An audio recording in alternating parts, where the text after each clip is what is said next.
pababa sa aking at mas pag-uusapan. tinanggal niya bigla yung panty ko. Mga sikretong dito mo lang mapapakinggan. Top Secrets. Top Secrets. Top Secrets. Top Secrets.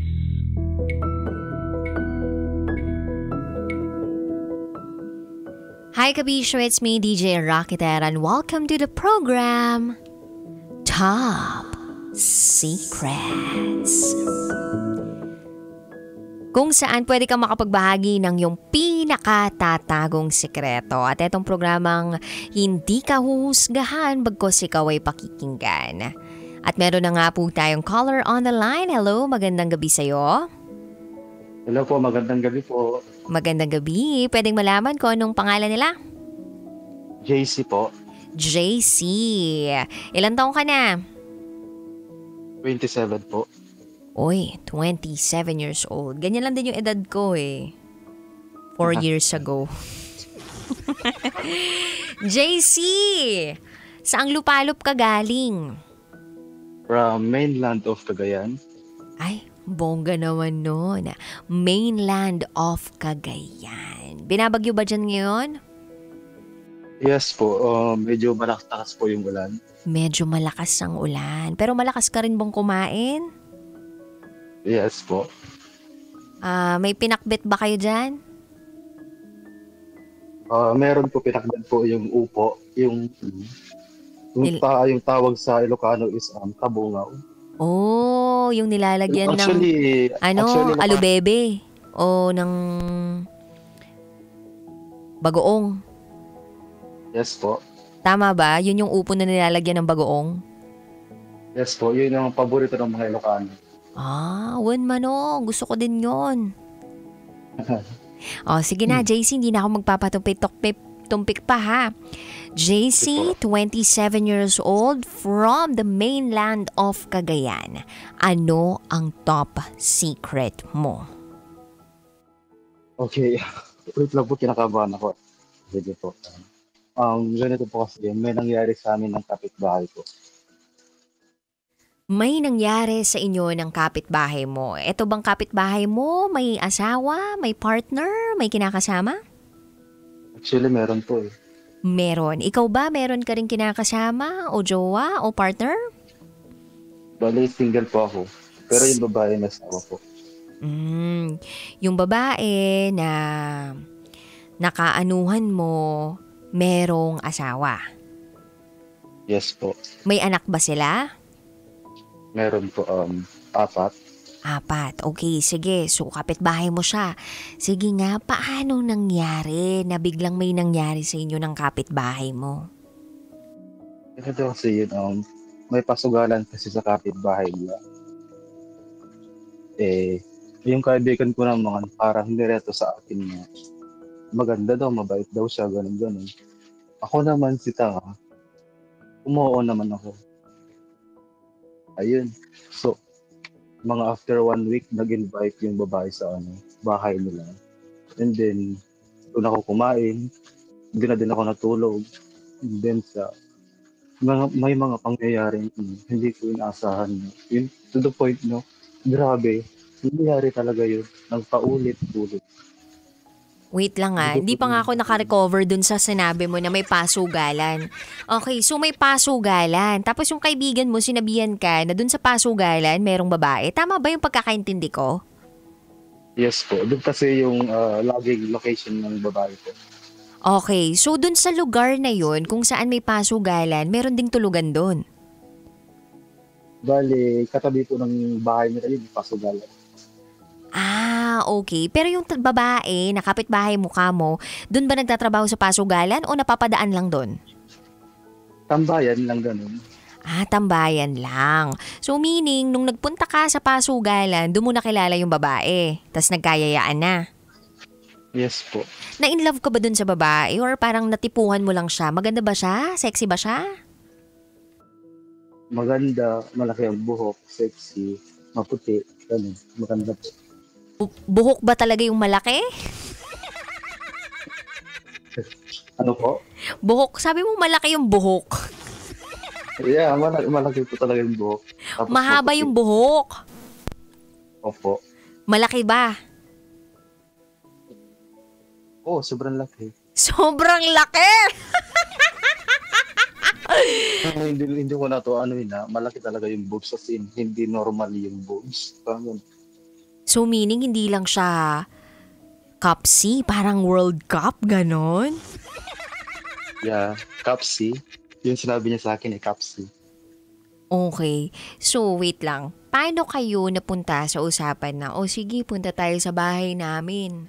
Ganon. Paano napunta dun sa ganong klaseng usapan? Siyempre, di ba, nagkakilala nga lang kayo dun sa sugal. So, ang tanong ba dun, anong nilalaro mo? Gusto mo bang laruin ako? Ganon ba yung mga tanungan dun? Paano nagkaroon ng ganong klaseng conversation na tara, punta tayo sa bahay, tapos dun tayo mag-anuhan? Ano yun?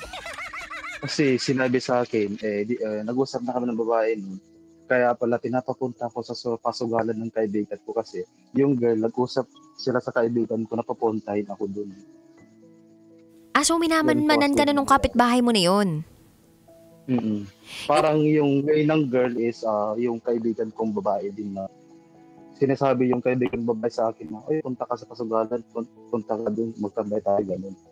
Pero ang totoo pala, plano ni girl talaga yun. So feeling mo na-trap ka?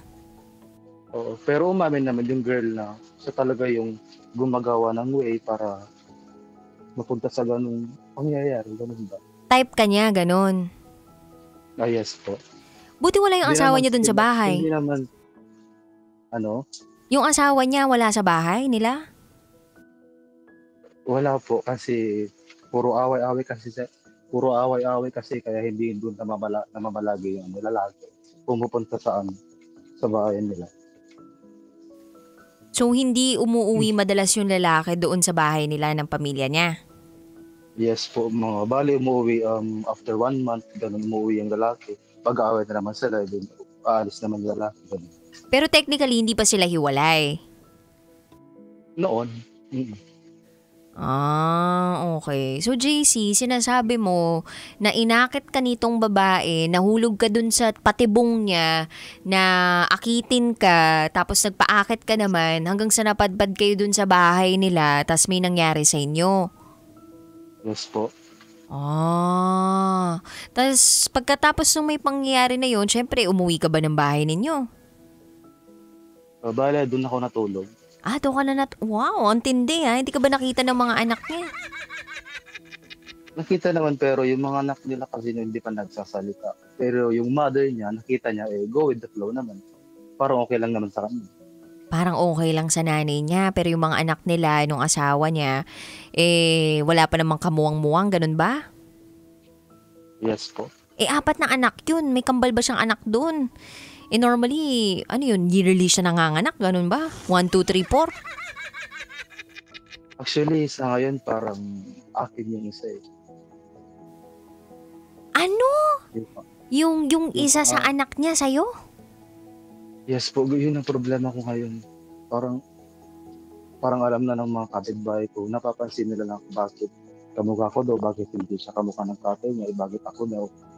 Ang dami nagsasabi sa akin, ang hirap talaga eh. Wait lang kailan ba to nangyari? 2017, tapos nag-continue pa ngayong 2024. Nangyari yung unang beses nung 2017. Yes po. Tapos, ngayong taon na to, meron pa rin. Kumbaga pinagpatuloy nyo hanggang 2024? Ganun ba yung sinasabi mo? Yes po. Ba't sinasabi mo na hindi pa nagsasalita yung mga anak niya? Kasi bata pa sila noong 2017, pero ngayon alam na ng mga anak nila. Pero yung mga anak nila, gusto naman nila ako. Kaso lang, yun nga. Ayaw kasi ng babaeng naiipit siya, nasisismis siya. Kaya yun, itinigil na namin. Pero hindi pa official yung breakup namin ha. Okay. So, kailan yung huli? Kailan yung huli ninyong pag-uusap? August. Nitong taon lang? Mm. Kailan kayo nakabuo ng sinasabi mong anak mo? Anak ninyong dalawa? Noong 2017. 2017 din mismo. So ilang taon na yung anak ninyo? Ano po? Ilang taon na yung anak ninyo? Hello? Ilang taon na yung anak ninyo? Sige po. Hindi ko alam po sa kanya kasi di na ako nagtatanong kasi hindi daw sa akin yun. Kaya wala din ang pakaalam sa bata. Akala Lagi ko niyang ba? sinasabi. Ang sabi kasi sa akin, hindi daw sa akin yun eh. Sinabi niya sa mga kaibigan niya na akin daw yun. Kaya hindi ako masyadong nagtatanong sa bata. Naniwala naman ako siguro, hindi nga akin. Hindi, tsaka ayaw mo rin sigurong panagutan kasi nga may asawang tao yun para sa'yo at laro-laro lang ang lahat, diba? Pananagutan naman, kaso si girl noon nabuntis. May pinuntahang lugar para magtago. Ayaw niyang lumaki daw yung baby na. Tapos, bumalik siya dito sa amin. May ininom daw siya para malaglag yung bata. And then, nakahanap siya ng lalaki. Yung lalaki doon nakabuntis sa kanya. Parang hirap paniwalaan din eh. Kasi nung naghiwalay kami, alam ko talaga buntis yun. Ang sinasabi naman ng girl, yung nakabuntis daw sa kanya, yung lalaking nahanap niya, hindi daw ako. So Kasi ayaw ipaako naman sa'yo yung bata kasi mukhang hindi naman daw ikaw yung nakabuntis sa kanya. Pero ikaw, anong kutob mo? Parang ganun eh, kasi yung asawa niya ngayon, yung babae, hindi kamukha yung bata. Bakit ako talaga yung kamukha? So sinasabi mo na yun yung problema mo ngayon. Gusto mo bang kunin yung bata? Kaya ayaw ibigay. Nagusto naman kung sakaling akin man yun, ayaw daw ibigay sa akin. Ano? Kung sa akin daw po yung bata, ayaw din ibigay sa akin. Anong gusto mong mangyari ngayon? Magkaroon ng, kung akin man yun, sana huwag naman pagdamot yung bata ko. Kasi sabi naman ng parents ko, kung akin daw yun, tatanggapin nila. Ganun. Ang problema kasi si girl, hindi pa masabi-sabi kung ano ba talaga ang totoo. Kung akin ba yun or sa asawa niyang bago. Bakit hindi mo nyo ipa-DNA? Ayaw eh. Nag-approach na ako sa kanya noon. Bakit hindi tayo pa-blood test? Pa-DNA, gastos daw. Ayaw eh. Kahit makuha ng sample eh. Tinanong ko na siya noon pero sobrang tanggi. Yan. Parang sobrang ayaw ba. So anong gagawin mo? Sa ngayon, wala akong magagawa kasi na-block niya ako eh. Ayaw magkipag-usap sa akin. Pumunta na ako sa bahay niya. Katok ako ng katok sa pinto. Hindi binubuksan. Mahal mo na ba? Oo, pero sabi niya ayaw na niya daw eh. Kasi nahihiya daw siya sa mga kapitbahay niya po. Ikaw, hindi ka ba nahihiya sa mga kapitbahay niyo? Nahihiya naman. Actually, sobrang hiya ko talaga. Pero ang sabi naman nila sa akin, wala naman daw akong sabit. Pero yung babae, meron talaga. Yun daw ang problema. Alam ko naman. So kung meron kang mensahe dito sa babaeng pakiramdam mo na anakan mo, no, na sinasabi mo rin na may nararamdaman ka na rin para sa taong to, pwede ka magbigay ng mensahe sa kanya. Baka sakaling nakikinig siya ngayon at marinig niya yung saloobin mo. Sige, JC, ano bang tawagan ninyo? Mahal po. Mahal. Okay, sige, JC. Tawagin mo na si Mahal at magbigay ka na ng mensahe sa kanya. Ibibigay ko sa 1 minuto. Ito, mahal, kung nakikinig ka man ngayon, kausapin mo naman ako. Kausapin mo ko ng diretso. Gusto ko lang malaman yung katotohanan kung akin nga ba yan or sa asawa mo. Kung akin yan, willing naman akong suportahan siya. Nakipag-usap naman ako sa parents ko. Okay naman daw, susuportahan yung bata. Pero please man lang, ibigay mo naman yung totoong sagot kung akin ba o hindi. Para hindi ako naguguluhan. Kasi ang hirap-hirap eh. Yung may gusto kong malaman, yung ang dami kong tanong pero hindi nasasagot. Sobrang hirap sa akin. Yun lang po yung message ko. Okay ka na? Yes po. Ayan. So maraming salamat, JC, sa iyong pagtawag. May gusto ka pa bang sabihin? Pwede pa shoutout po. Sige, go ahead. Hello po sa mga taga Menlodok, Cagayan. Stay safe po kayo dyan sa paparating na bagyo. God bless po. Maraming salamat. Ayan, God bless. Maraming salamat, JC, sa iyong pagtawag sa programang ito. Sana kahit papaano gumaan-gaan ang nararamdaman mo at sana marinig talaga na ni Mahal ang iyong mensahe sa kanya. Yeah. Thank you. Thank you so much. Bye. Bye-bye. Alright, sa mga kabisyo po natin na nakatutok ngayon, maraming salamat sa inyong pakikitutot sa amin. Alam mo, may mga pagkakataon talaga sa buhay natin na hindi natin nakalaing magagawa natin yung isang bagay na hindi naman dapat ginagawa. Sino mag-aakala na sa isang iglap biglang boom, magiging kabit ka pala? O biglang boom, magkakanak ka pala sa pamilyadong tao na? And napakahirap i-handle ng ganong klaseng sitwasyon. Ang hirap harapin ng ganong klaseng consequence sa buhay. Oo, maling desisyon. But I think ang pinakamahalaga dito is maging accountable tayo sa lahat ng mga desisyong gagawin natin sa buhay. Tama man yan o mali. Basta handa tayong harapin kung ano man yung consequence ng mga ginagawa natin sa buhay. I'm not a tolerator of home wrecking.